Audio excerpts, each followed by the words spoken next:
to have this documentary in Lorton's Darkroom. My name is Cynthia Fuchs, and I run the Film and Media Studies program here at George Mason. And I want to just offer some thanks to people who supported this program, this event.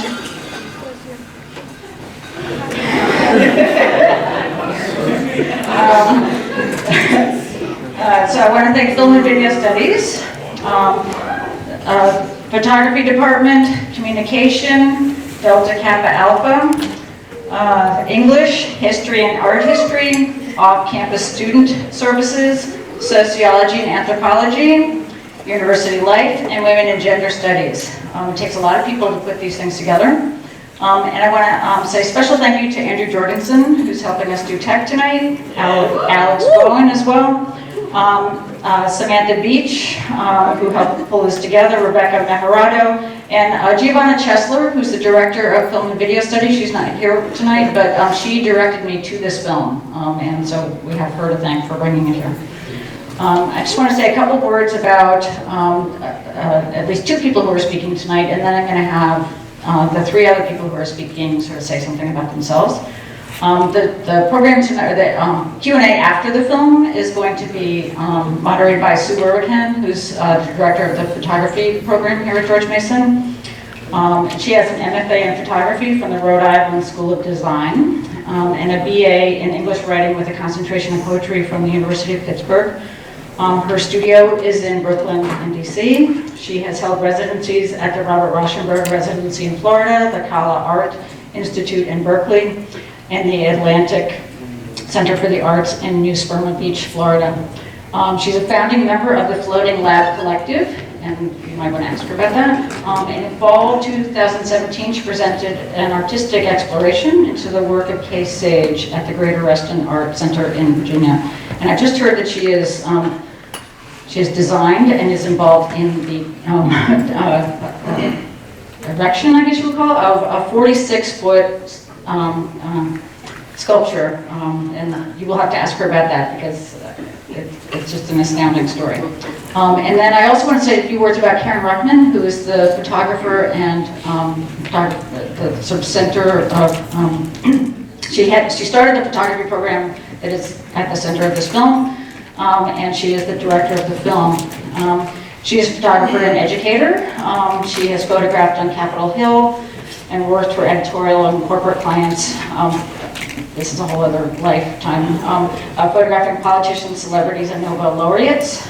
She lives in Washington, D.C., where she has taught photography to many different types of groups, including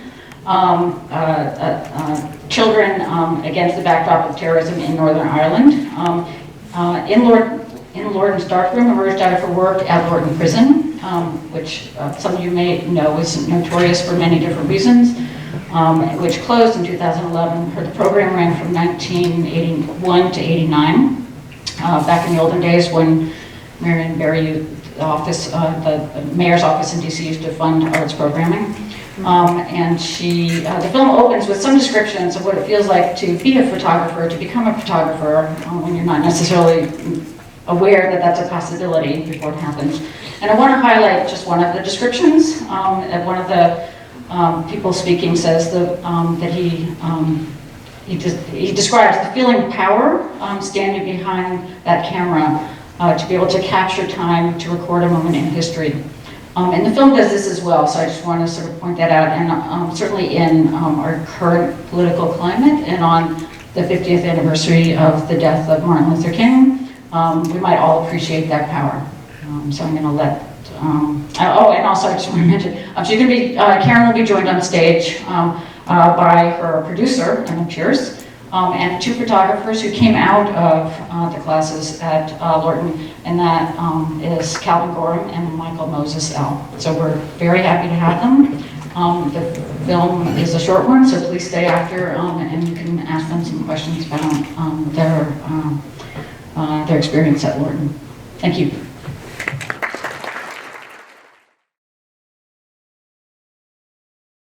All right, what an incredible film. It's the second time I've seen it, and I think the first time I saw it, I was just floored by how powerful it was.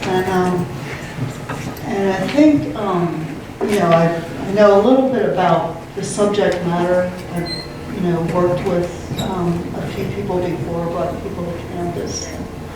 And I'm interested in a couple of things. One of the things I'm interested actually is the relationship that you have now with each other, and you know how that's grown through this subject matter, and maybe maybe if each one of you could talk about that a little bit.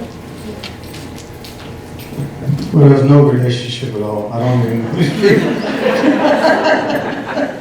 No, actually, we're all very close. Michael and I, we've been together for about 40 years and turned close to 35, 36 years, and ever since our inception.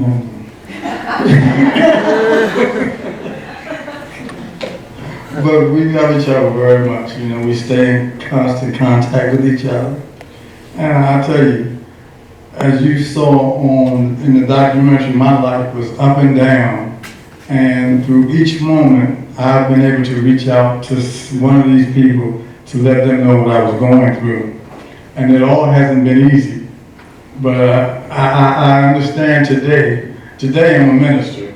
And I understand today that the anointing comes before the appointing, you know, and I was going through these things because I had to know when I went through, I had to know what it felt like to go through so that I could be able to give to somebody that's going to come after me, that's going to be going through the same thing. So the relationship here is nothing but love. Cool? Yeah. They say I play too much, but Mike is more serious.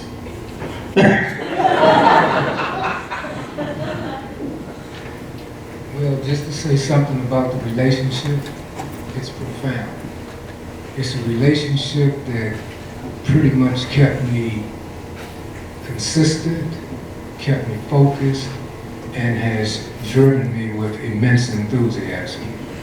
And I think that because of the relationship, we were able to come together and kind of make this happen. And we're still making every effort to do whatever we can to push it, to develop it, and maybe add a little more creativity to it. So I'm very enthusiastic about my relationship, and our relationship is way more than what you said, 40 years? No, it's a little longer than that. Benefit of the doubt, we're not that old, man. Yeah, it's a long relationship because when I was in my early, 20. When I got in the photography workshop, I was 22. And now I'll be 64 this year. So we've been together a long, long time. And this is my heart, and this is my heart. So, you know, this is my brother here, so we had a very good and unique and extraordinary relationship.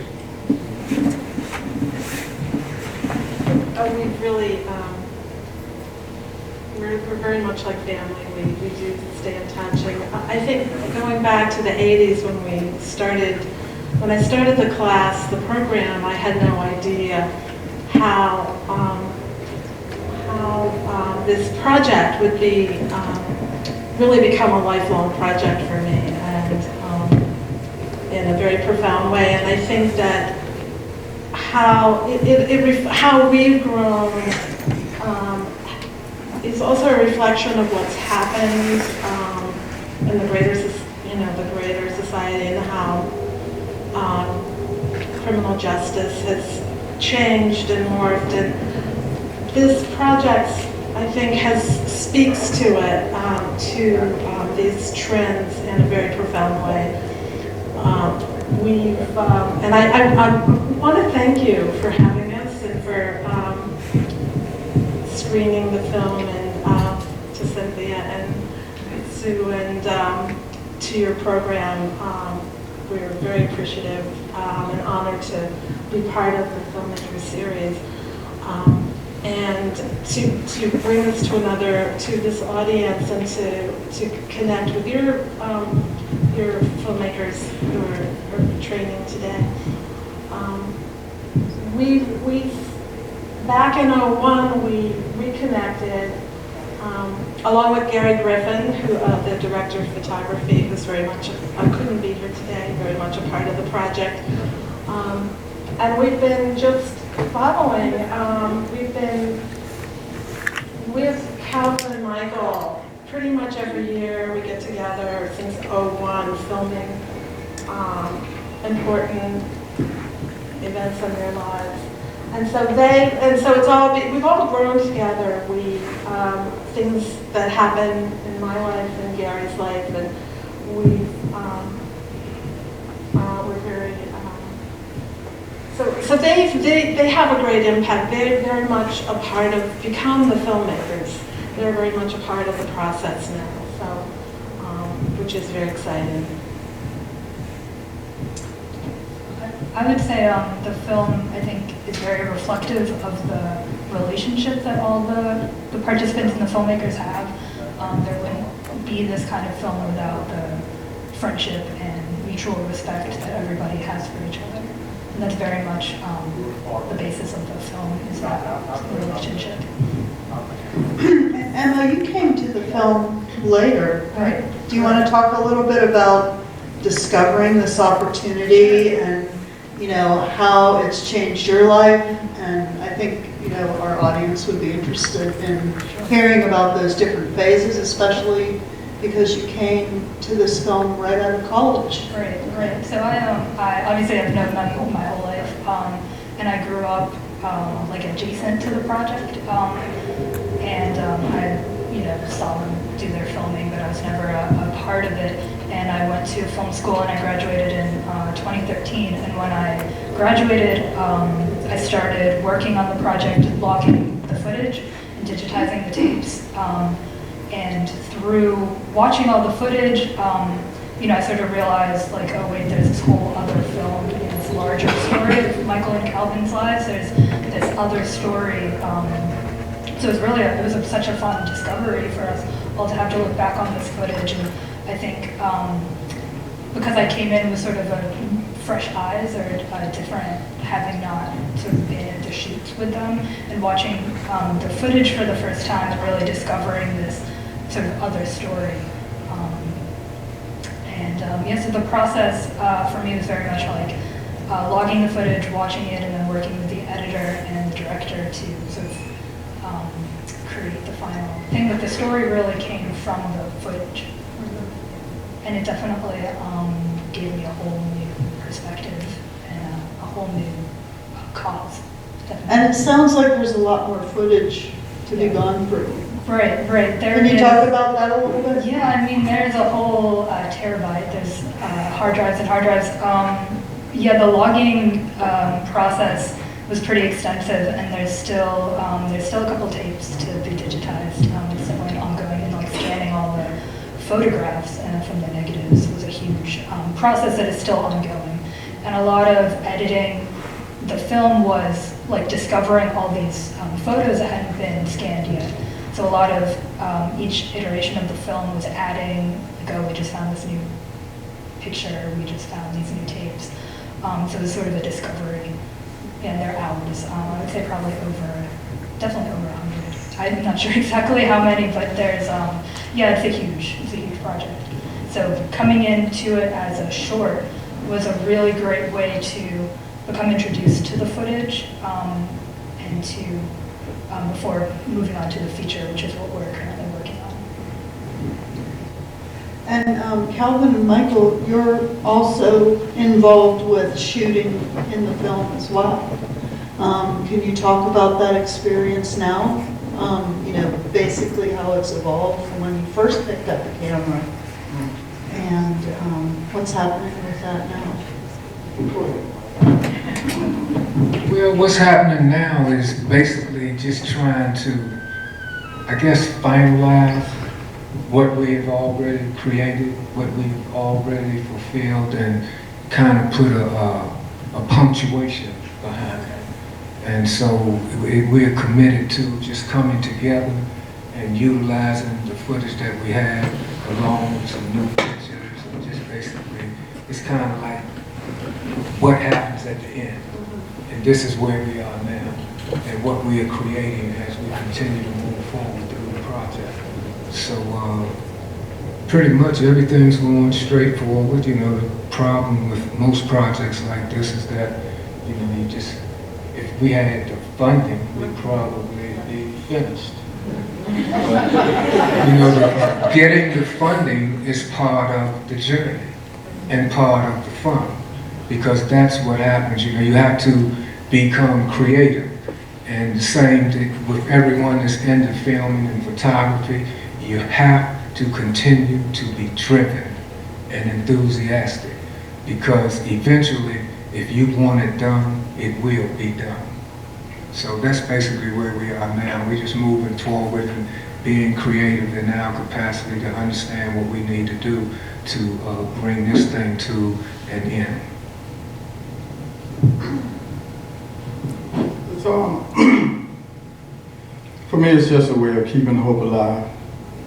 You know, it's a smaller avenue to get a bigger thing done.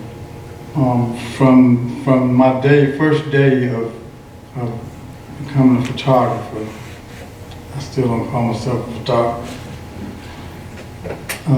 But from the first day I picked the camera up until this day, you know, there's been a hope that I can change something through my photography, or through something I'm doing that I can capture on film, you know, that keep history alive, that keeps hope alive, you know, for a bigger project, for a bigger cause, you know, and that's what I do now. I document everything.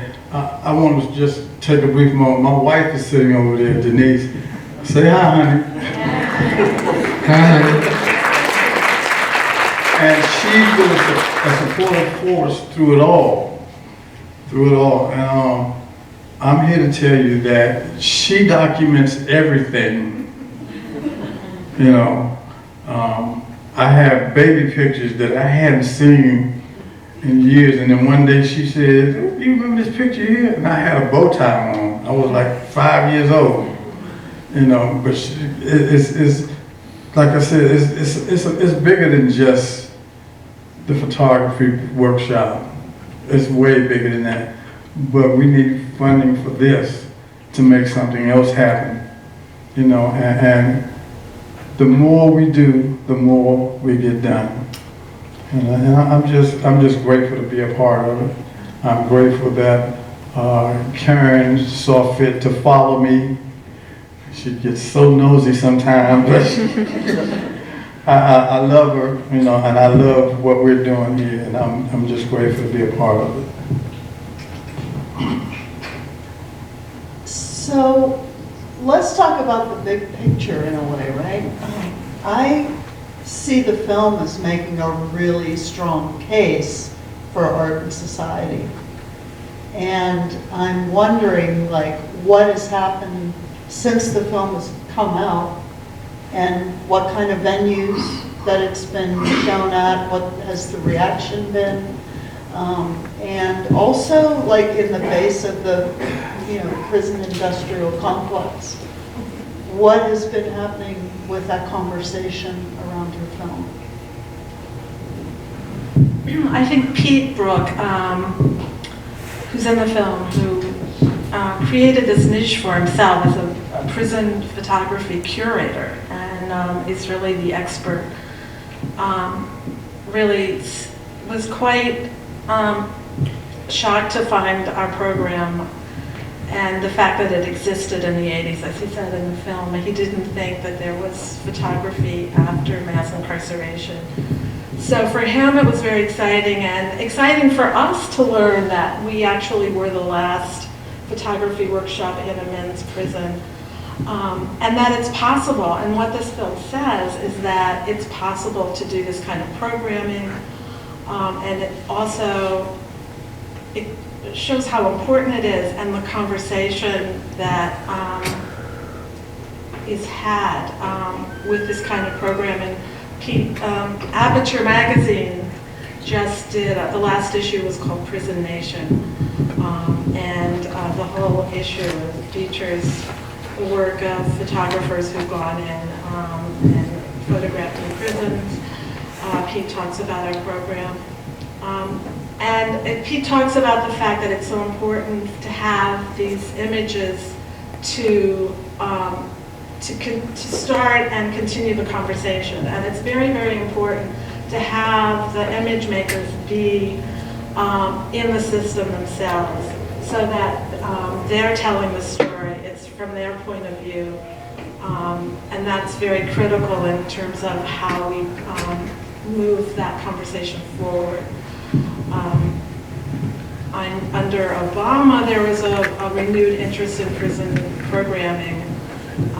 And Sally Yates talked about the fact that when you have programming for inmates, it helps the whole system, it helps the whole prison community. It's not just and that's what we found at our Lorton. At Lorton, we found that we had this program, we had about 20 to 30 men in each session, but the whole community was impacted because they went out and connected with other residents, and they became part of our program and part of this process, this humanizing process of photographing and connecting. So the film itself is very important because it shows the possibility and how it works. It's very simple and it's very doable. It's also very real. Yeah. And it's just very important because we see they're telling the story. A photographer's not going in shooting. It's the participants are telling the story from the inside. Yeah, and I think that's one of the reasons why I feel it's so, and I get very enthralled when I watch it. I get really wrapped up in the stories, and the photographs are incredible.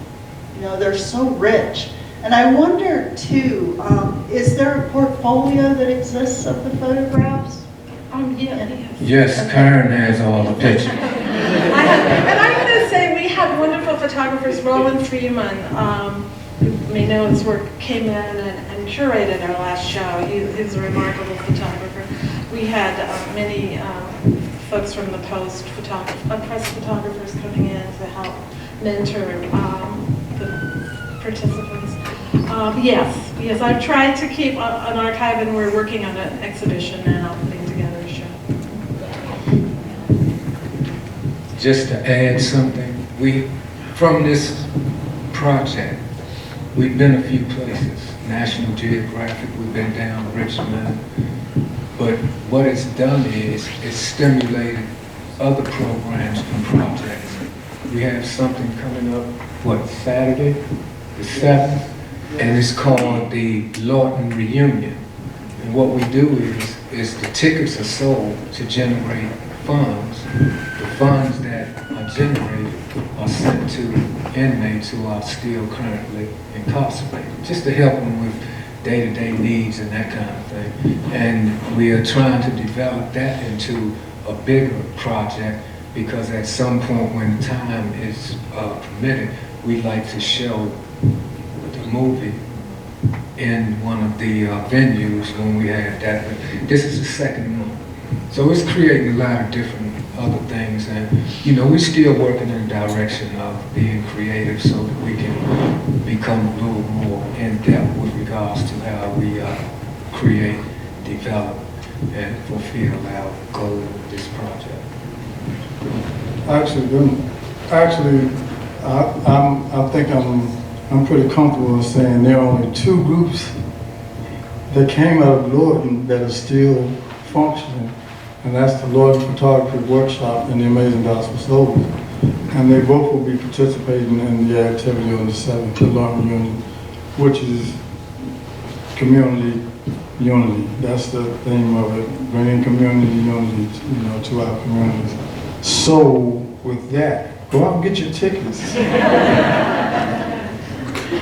And will that be filmed as, will that be part of what's coming up in the Well, feature it won't be film? filmed by Karen, but it will definitely be documented. About, I'm sure my wife, I told her she documented everything. So I'm sure it'll be documented. But, it's not just guys that were in Lorton coming together and say, hey, how you doing, man? Remember this, remember that. That's a big part of it. But there'll be entertainment from people who were actually in Lorton, and there'll be people there speaking to bring our community, to unify our community. And that's the main thing, to unify our community. I think it's also really interesting to hear about what comes out of a project and how it continues to spawn new opportunities. And, for me as an artist, I feel like when I'm making something, I don't know what's going to happen. It goes out into the world, and it always brings like some kind of other energy back, right? And I feel like this is a really interesting example of that. Absolutely. Yeah. Absolutely. We've been working on a feature that in Lorton's Darkroom came out of. And the feature has sort of morphed and evolved, but it is following the lives of these two men and in many ways their lives reflect the statistics of what's happening in the larger society. There was a piece a couple of years ago about called in the New York Times called The Missing Men, and included statistics about what's happened in the African American community. And Calvin and Michael's lives are very much a reflection of that.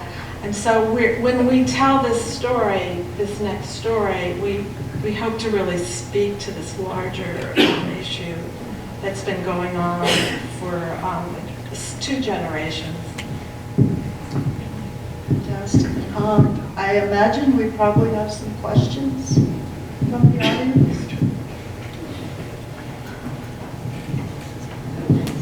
Can we do one thing before they ask questions? I'd just like to acknowledge, if it's okay, some of those that were,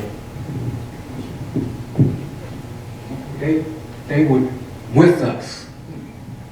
They watched over us. They guided us.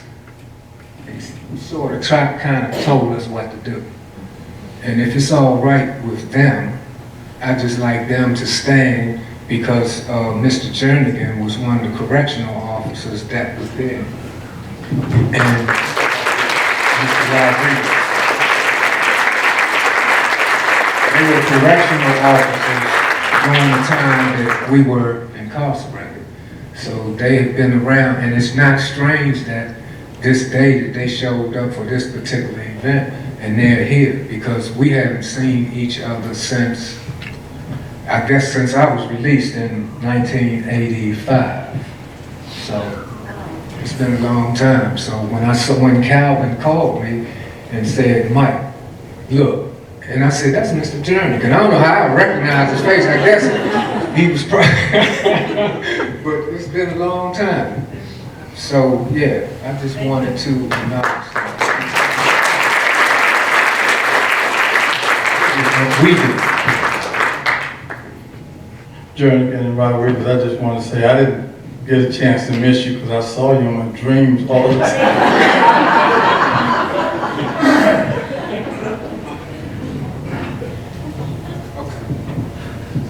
Okay, we have questions from the audience?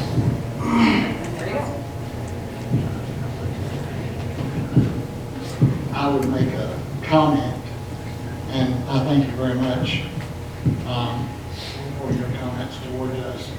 But I would like everyone to know that I knew these gentlemen here for a number of years, and they were always about doing things to try to get themselves out of the penitentiary. And I'm not talking about trying to escape it. I'm talking about doing the right things and what have you. And congratulations to you too. Thank you, sir.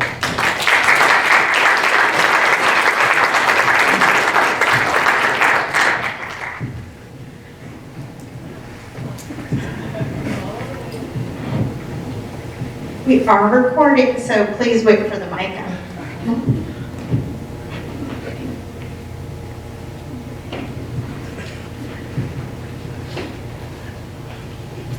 Hi, I'm a fellow George Mason student here, a film studies major, and I'm just really wondering how different do you take photos then, and how different photos you take now, and how does that reflect on your mind? And over the years, I can only guess how differently both of you view photography now as a whole.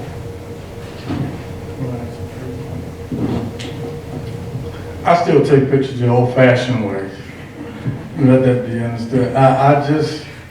The digital thing is all right, but I just love the hands-on work. You know, going in the darkroom and developing my own negatives and printing my own pictures. I cannot get with the digital thing. It's just, you know, you can Photoshop a picture and all that kind of stuff. Make it to be what you want to be. You can make yourself a great photographer even if you're not. But you can't do that the old-fashioned way. You have to do things the old-fashioned way. You have to earn it. You know. So that's what I stay with. It's been tried and true to me.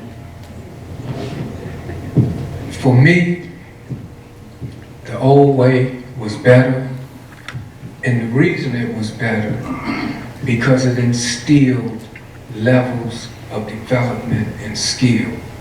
And I liked the old way because you had to manipulate the chemicals, you had to do different things in the darkroom. The photography today, I mean, you can take pictures with your phone, and as my brother said, you can Photoshop, and you look at magazines and you look at the pictures on the magazines and you know that those pictures have been seriously enhanced. So what it does is it take away really the skill out of the photography the way that I learned it, because I've always looked at photography was, if this room was dark right now, you couldn't take a picture. So photography for me was drawing with light, and you have different mediums of light. So that's where your creative ability came in at. Your creative ability came in to utilize the light to manipulate whatever you were composing, whatever your subject was, and that gave you an opportunity to really be creative. And now photography has gone to a different level right now. And I mean, I take pictures, I got a phone full of pictures, I got a lot of pictures that I keep in my computer in a file. But the best photography, I mean, think about this. Anybody in here ever heard of Ansel Adams? He was one of the greatest photographers that I know. And his work was the work that I wanted to imitate, because his pictures were so amazing and so creative, and he put time in his work. He used the best tools, and he made the best images to me. And I always thought that he was an absolutely creative and excellent photographer. So see, all of those things are gone now with the new photography. You know, they can put me on the front of a magazine and make me look so enhanced and so good because of all the things that they can manipulate through Photoshop and all the things that's available now. And real photography to me is the old photography. I want a picture where I have muscles.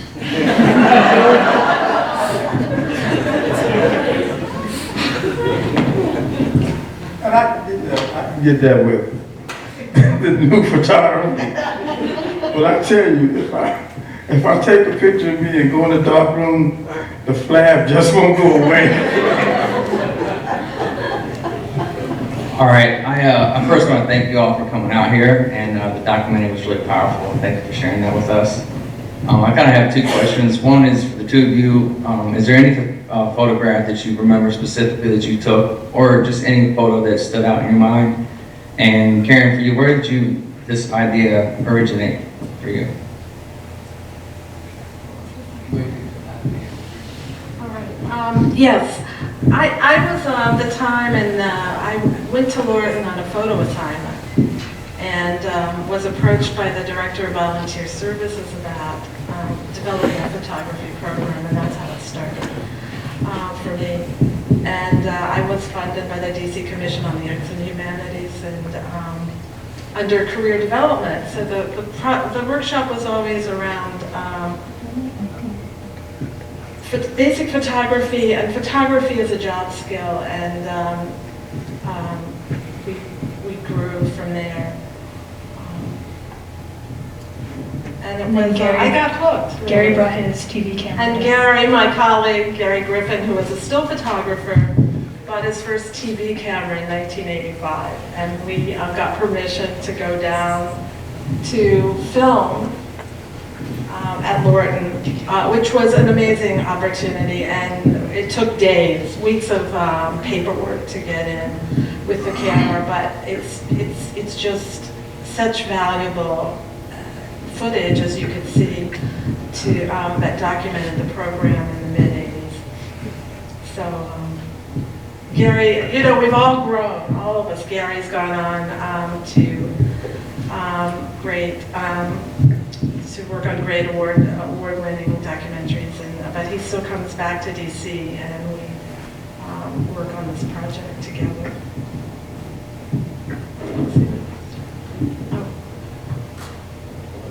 Other questions was I think it was which photos or images that we took that stood out the most for each of us.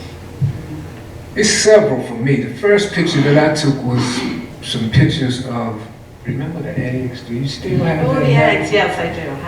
I have a copy. Yes. I shot some eggs, and I liked the eggs because they created shadows and different things in the picture. So it was the eggs, that was the first one. The second one was one that I shot of Cal, and we were in the dormitory and we were waiting for the count to clear. And Calvin was standing at the TV room, and at the back of the door that exits the dormitory, it was a burst of sunlight coming through there. That was a picture that I took, and I captured the sunlight, and I captured Calvin. The third was the picture you probably saw in the photo with all the pictures of my wife. That was my first wife. I had pictures. All I did every time she came to see me is I took pictures of her. And that's a self-portrait. I put my camera on a tripod and a timer and took that picture with me laying in the bed, gazing at the pictures of her. And there's so many other ones, but yeah, that was one. And then some of the pictures I took because I wanted to experiment with pictures at night and see how they would look after you capture them with the lights, the street lights, and in the dark. So that was another interesting thing that I did that I liked.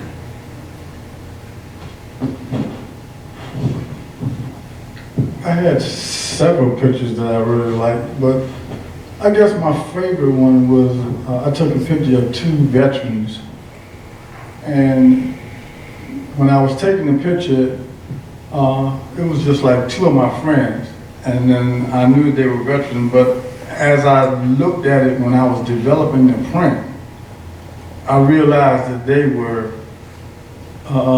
had served in the service, and here they are in prison, and they were prisoners of war, not a war for the country, but a war on poverty. You hear what I'm saying? And these are guys who had served the country who couldn't get a job. So, you know, everything became political, it seemed like, when I got behind the camera. I could see, I told you, it opened my eyes, and I began to see things that I couldn't see. And maybe it was just revelation from God. You know, he was taking me through something so that I could get to where he had for me to go, you know. And I feel like everything that I did, he opened my eyes to see the true value in the picture, and not just, it wasn't just a cover picture for me. So I guess my favorite picture was that one, the picture of the two veterans, because like I said, they were prisoners of war, and they didn't even realize that they were prisoners of war on poverty.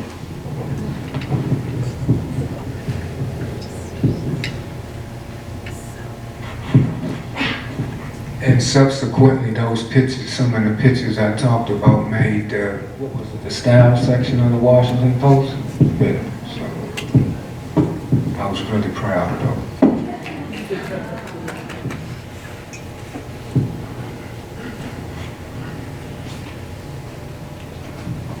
Hello, gentlemen. My name is Nathaniel Kamau. I'm a George Mason student here as well. Doing good. How are you?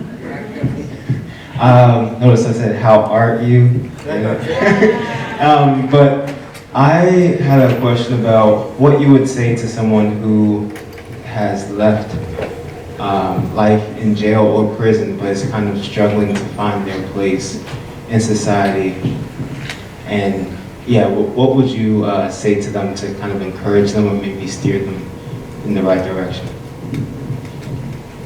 Well, first, for me, I had to admit that I was powerless and I had to look outside of me for help. And sometimes that's the hardest thing for an ex-offender to do, is to look outside themselves for help, because they feel like they should know how to do things for themselves. But there's no crime in asking people for help. In fact, you'll find that there are more people that want to help you. There are more people that are for you than are against you. So just use your avenues, man. And I'm telling you, people are really willing to help you if they see you want to help yourself. I would say, as I tell people right now, you have to value you. Because if you don't value you, if you don't care about yourself, then you're not going to take the initiative to do what's required. And when I say do what's required, you got to recognize what's going on. You got to recognize what's available. You got to reach for that and make it work until you can get to the next level. It's a progression of succession that you got to reach for, and you can't quit. You got to feel good about it, because when you feel good about it, there's an expression that says, the way to her is labor. Attention is the pallet that must conduct thee into her port.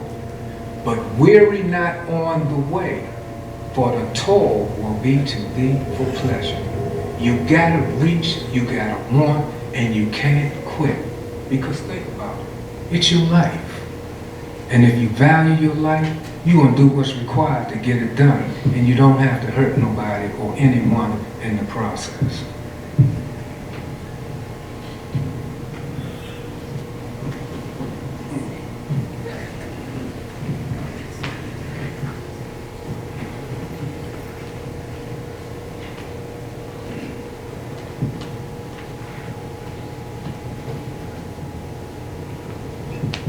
I don't want to take over, but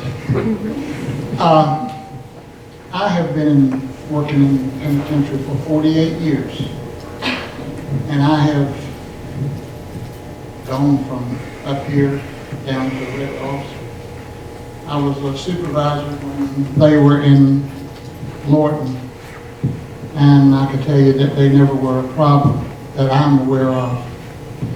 I like to tell people, I ran into a young lady, I was on my way to work a few months ago, and she asked me about prison, and I told her, I said, let me ask you a question. I said, are you a good person? And she said, sure. I said, well, if you were to leave from here tonight, have an accident, and maybe somebody got killed or something, and you ended up in jail tomorrow, would you still be a good person? So the thing that I'd like to say to everyone in here, and these gentlemen and ladies up here, is there are good people in prisons. Some of them might have done something wrong, but that don't mean they're not a good person.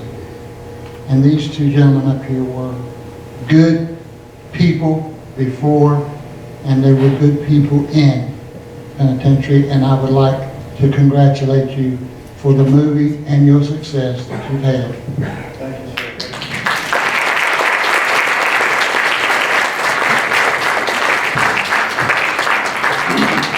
Now, you guys have to be careful because I've been known to be a waterhead. You know, I'm very, very emotional. But I'm going to be strong today. You know, my hair color changed too. But I'm thankful I still have all my hair. So there's a good and bad to everything. You know, in the film, you know, it showed me, you know, as a youth, and it showed me, you know, in parts of that film, I was in my addiction. You know, I'm a gratefully recovering addict. And the thing that I found is that, you know, if you don't give yourself a chance, then how do you expect someone else to give you a chance? You know, when I stopped using heroin, because I was a terrible heroin user, and I'm not ashamed of it. You know, I proudly let people know that I've overcome that addiction. You know, and overcoming that addiction, I found one thing. It's funny for me, but it's so true. Everybody knows what country western songs are about, right? You lose your car, you lose your wife, you lose your dog. But in my recovery, I found that it was like a country western song played backwards. I regained my wife, I regained my dog, and I found my truck. You know, so I'm grateful today, and you know, through it all, man, I'm so grateful to God and my wife for being there. I mean, through some bad times, you know, but that lets you know that there is a God, you know, and I'll tell you, through it all, if nobody loved me, He loved me, and that's why I'm able to be sitting here today. Thank you.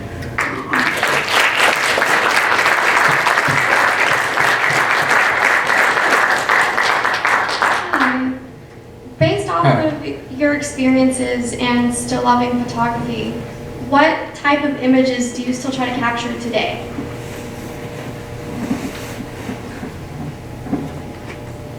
I just basically right now, because my objective once I retire in 4 years is to write a book. In writing that book, I want to basically tell a story about life, the good and bad, the pros and cons, and all the different things that I encountered. So basically that's what my photography consists of. Documenting my life, my interaction with my friends and family and people that I care about, so that when I sit down and write this story, it will be one that, you know, books are really interesting. You can read and you can grab and absorb the information, but when there are pictures behind the books, it creates a more powerful story to me. For me, it'd be definitely my music career. You know, I've been singing professionally since I was 6. And yes, 6. Well, I can tell you the story. You know. Seriously, you know, I went to see Stevie Wonder at the Apollo, and that began my professional singing career. I was like, this is what I need to do. This is what I want to do. And it's been nonstop since then. So it would consist of my music and my grandchildren. Oh man, I have 2 adorable granddaughters, and they are doozy. And I speak to them FaceTime, because I tell my granddaughter, I say, well, it's good talking to you on Facebook. She says, it's FaceTime, granddaddy. Papa, it's FaceTime. I'm like, okay. And grandma, she's documenting everything again. You know, she has me dancing in my underwear and all that kind of thing. So, you know, that's where my images go today, to my grandchildren and my life on stage as a vocalist.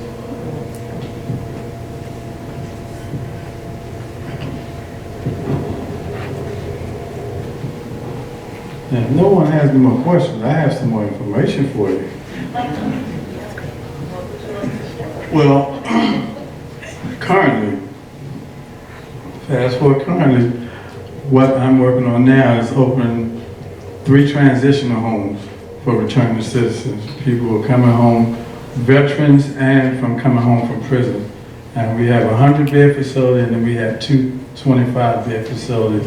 And we are looking at a projected opening time like the 1st of May. So we're just currently trying to give back to the community.